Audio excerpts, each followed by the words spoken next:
हाँ, Hindi net JRF में जो भीष्म साहनी जी का तमस उपन्यास लगा हुआ है, ये 1973 में प्रकाशित हुआ था। और इसके जो खंड के बारे में भी कभी कभी पूछा जाता है। इसमें 2 खंड हैं, 21 परिच्छेद यानी अध्याय हैं।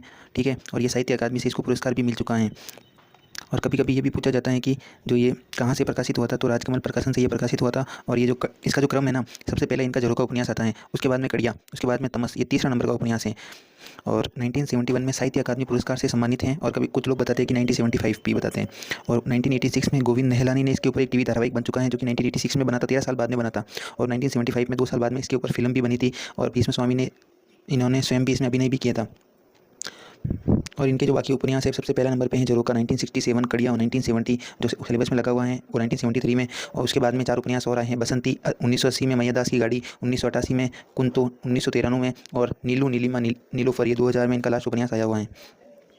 और इसके बाद में इस उपन्यास में कौन कौन से परिवेश है, कौन कौन से स्थान आते हैं, उसके बारे में अप्रैल 1947 के समय जो पंजाब का प्रदेश है, मतलब आज़ादी के समय, और रावलपिंडी और उसके आसपास के जो भी गांव हैं, वहाँ पर जो दंगे हुए थे, उनको लेकर मैंने प्रत्यक्ष देखा था। उनकी जो घटनाओं का चित्रण किया गया है। शहर में सांप्रदायिक दंगे भी होते हैं। और दूसरे दूसरे खंड के अंतर्गत बहुत सारे स्थान आते हैं। उसमें देखो सैयदपुर, खानपुर, नूरपुर, डोक, इलाई बख्श, क्योंकि गाँव के बारे में भी एनटीए पूछ रहा है। और कहानी केवल 5 से 6 दिन की है। और इसमें 100 वर्षों का इतिहास बताया गया है लोगों के जीवन के माध्यम से। और जब कैबिनेट मिशन योजना के बाद में पंडित जवाहरलाल नेहरू के नेतृत्व में अंतिम सरकार के समय की ये सारी घटनाएं हैं। और उपन्यास का जो पहला वाक्य ये है कि आले में रखे दिए ने फिर से झपकी ली, भावी तमस अंधकार का संकेत। और इसके केंद्रीय में जो मूल समस्याएं हैं जो परीक्षा में पूछी जाती हैं कि देखो, ये सांप्रदायिकता को लेकर हैं, अंग्रेजों की फूट डालो और राज करो की नीति, धार्मिक षड्यंत्र और कट्टरता, राजनीतिक स्वार्थ और शोषण, विभाजन की त्रासदी, दंगों का प्रभाव, गरीबी, सर्वाधिक पीड़ित और नारी उत्पीड़न और असुरक्षा, मानवीय संवेदना का हास, पीढ़ी दर पीढ़ी सांप्रदायिक संक्रमण, सत्ता द्वारा धर्म का दुरुपयोग। तमस का अर्थ होता है अंधकार, वह अंधकार जो मनुष्य के भीतर और इंसानियत की संवेदना को ढक लेता है। इसमें भारत और पाकिस्तान के विभाजन की मानवीय त्रासदी पर केंद्रित ये दस्तावेज हैं। और मूलतः ये राजनीतिक चेतना का उपन्यास है, और जो राजनीतिक विसंगतियों का भी चित्रण किया गया है। और इसकी तुलना की जा सकती है यशपाल के झूठा सच उपन्यास, और राही मासूम रजा का आधा गांव, और रामानंद सागर का इंसान मर गया। एग्जाम में भी क्या है ना कि जो भी देखो देश में विभाजन की त्रासदी पर जो उपन्यास हैं, ठीक है, तो उन उपन्यासों का भी ऐसे क्रम पूछा जाता है कि ये किसका है। तो झूठा सच यशपाल का है, राही मासूम रजा का आधा गांव और रामानंद सागर का इंसान मर गया।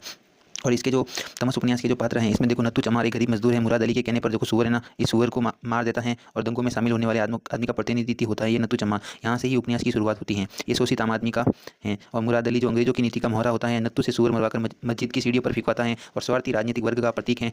और मुसलमान है लेकिन इस्लाम का दुरुपयोग करने वाला आदमी है ये मुराद अली, अंग्रेजों का पिट्टू या षड्यंत्रकारी इसको कह सकते हैं। जो रिचर्ड होता है उस समय जो डिप्टी कमिश्नर होता है, अंग्रेज डिप्टी कमिश्नर, ब्रिटिश साम्राज्य का पुजारी, जानबूझकर निष्क्रिय रहता है, फूट डालो राज करो की नीति का इसकी पत्नी का नाम भी पूछा जा सकता है। पत्नी इसकी लीजा है, अंग्रेजी सरकार का प्रतिनिधि। और लीजा के बारे में भी ये अंग्रेज स्त्री है। देश के नाम पर लोग तुम्हारे साथ लड़ते हैं, धर्म के नाम पर तुम इन्हें आपस में लड़ाते हो, ये इसका कथन भी याद रख सकते हैं। उसके बाद में रणवीर, ये 15 वर्षीय हिंदू युवक है जो सांप्रदायिक मानसिकता में पला बड़ा है, और मास्टर जी देवव्रत से हिंसा का पाठ पढ़ता है और मुर्गी काटने का अभ्यास करता है। मतलब इसकी उम्र पूछी जा सकती है, 15 साल का है। इसके गुरु का नाम देवव्रत है। और हरनाम सिंह और बंतो, ये दोनों सिख पति पत्नी हैं, दंगों में अपना घर छोड़ने को विवश हो गए हैं। इनकी मालिक का नाम है राजू मालकिन। इनके घर पे ये शरण लेते हैं और मानवीय सौहार्द का प्रतीक है। बाकी जो गौण छोटे छोटे पात्र आते हैं उनके बारे में भी देखते हैं कि मनोहर लाल जो कि हिंदू हैं, कांग्रेस नेता हैं, सरकार की निष्क्रियता पर प्रश्न उठाता है। और इकबाल सिंह या इकबाल अहमद सिख होता है जो मुस्लिम धर्म में धर्मांतरित कर देता है, जबरन सुन्नत कराया जाता है। इकबाल चंद होगा तो हिंदू, इकबाल अहमद होगा तो मुसलमान। और करीम खान या राजू मालकिन मुस्लिम होता है, मानवीयता बचाता है। और हरनाम सिंह को आधी रात में मदद करता है, ऊपर जो हमने पढ़ा ना, हरनाम सिंह उसकी मदद करता है जो सिख दंपति थे। शाहनवाज भी मुस्लिम होता है, हिंदू मित्र की सुरक्षा करता है, पर अवचेतन सांप्रदायिकता में नौकर मिल्की को धक्का देता है। देवव्रत मास्टर जी भी हिंदू हैं, रणवीर को हिंसा का प्रशिक्षण देता है, सांप्रदायिक जहर फैलाने वाला है। बलदेव सिंह सिख हैं, खून का बदला खून से लेंगे, माँ की मृत्यु पर बूढ़े लोहार करीम बख्श को मारने चाहता है। बख्श जी हिंदू नेता हैं, अनुभवी राष्ट्रवादी नेता हैं, फिसाद करने वाला भी हैं और अंग्रेजों को रोकने वाला भी हैं। ये हैं वात्स्यायनी स्वामी जी, ठीक है, ये हिंदू साधु हैं, मजहबी संकीर्णता का प्रश्न है और धार्मिक कट्टरता का प्रतिनिधि भी हैं। जो कम्युनिस्ट पात्र का नाम पूछा जा सकता है कि कौन है कम्युनिस्ट पात्र, से याद रखना है मोहन सिंह, ये भारतीय कम्युनिस्ट पार्टी का सदस्य हैं, दंगे को रोकने का प्रयास कर रहा है। देवव्रत के बारे में हम ऊपर देख चुके हैं कि ये हिंदू था, ठीक है, पन्नों का ये खाना जोड़ दो, और गरीब कितने मरे, खाते पीते लोग कितने मरे, ये सब की जानकारी के बारे में। इसमें जो महत्वपूर्ण कथन आए हैं, देखो सांप्रदायिकता एक राजनीति है, किसी संप्रदाय को धार्मिक संगठन का रूप देना ही सांप्रदायिकता है। ये दस्तक पत्रिका में इसकी परिभाषा दी गई है उपन्यास के संदर्भ में। और रिचर्ड जो है अपनी पत्नी लीजा से ये कथन कहता है कि डार्लिंग हुकूमत करने वाले ये नहीं देखते कि प्रजा में कौन सी समानता पाई जाती है, उनकी दिलचस्पी ये देखने में होती है कि किन बातों में एक दूसरे से अलग हैं। और ये देखो मुराद अली का कथन है नत्थू से उपन्यास की शुरुआत में, हमारी सलोत्री साहब को एक मरा हुआ सूअर चाहिए डॉक्टरी काम के लिए, इधर पिगरी में सूअर बहुत घूमते हैं, एक सूअर को इधर कोठरी के अंदर कर लो और उसे काट डालो। तो ये कथन बहुत पूछे जाएंगे, तो इसको याद रखना है। दंगा कराने वाला अंग्रेज और भूखों मारने वाला भी अंग्रेज, रोटी देने वाला भी अंग्रेज, घर से बेघर करने वाला भी अंग्रेज, बसाने वाला भी अंग्रेज, फिर बाजी ले गए अंग्रेज। ये बख्शी जी का कथन ये याद रखना, ये पूछा जाता है अंग्रेजों को लेकर कहा गया। बख्शी जी का कथन है ब्रिटिश के षड्यंत्र पर। और प्रेमचंद का कथन है, उपन्यास में आया है, प्रेमचंद जी के उपन्यास का कथन इसके अंतर्गत आया है कि सांप्रदायिकता संस्कृति की दुहाई दिया करती है, उसे अपने असली रूप में निकलने में शायद लज्जा आती है, इसीलिए वह गधे की भांति शेर की खाल उड़कर जंगल के जानवरों पर अपना रौब जमाता फिरता है और संस्कृति की खाल उड़कर आती है। ये कथन प्रेमचंद जी का याद रखना है। और भीष्म साहनी जी का वक्तव्य है दूरदर्शन धारावाहिक तमस में, धारावाहिक के समय ये उनका कथन है जो उपन्यासकार हैं इसके। स्वतंत्रता के इतने साल बाद भी हम अपने समाज में से सांप्रदायिक तत्वों को खत्म नहीं कर पाए हैं। आज भी धार्मिक और जातीय दुर्भावना फैलाने वाले तत्व हमारे बीच में सक्रिय हैं। और ये कथन है रणवीर की आंखों से देखा जाने वाला सांप्रदायिक परिवेश। पड़ोस के किनारे बैठा मुची मलेच है, घर के सामने टंगा हाँकने वाला गाड़ीवान मलेच है और मेरी कक्षा में पढ़ने वाला हामिद मलेच है। ठीक है। इसके बाद में लेखक का वक्तव्य, उद्देश्य और पृष्ठभूमि। उस समय उस जमाने को निकट से देखने का मुझे अवसर मिला है। नॉवेल में दिए गए अनेक प्रसंग ऐसे भी हैं जिनका मैं स्वयं साक्षी हूँ।